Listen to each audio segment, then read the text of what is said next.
Hello, I'm Luna, your happiness guide. Nobody is perfect.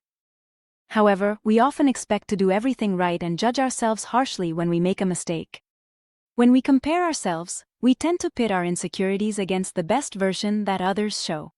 So, we forget something important.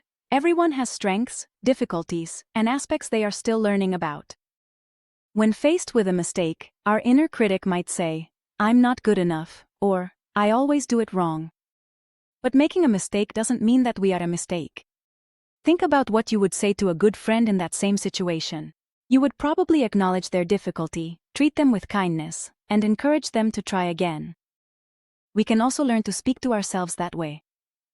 Self-compassion begins with 3 actions: acknowledging what we feel without judging ourselves, treating ourselves with kindness, and remembering that making mistakes, failing, and having difficulties is part of the human experience.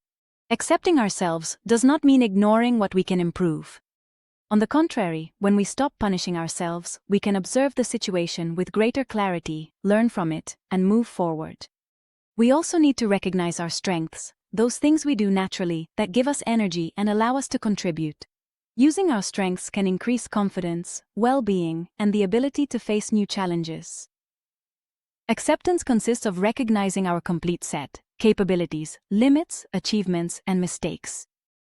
We don't need to be perfect to have value, to learn, or to belong. What would a wise, kind, and understanding person say to you today? And what strength of yours could you put into practice?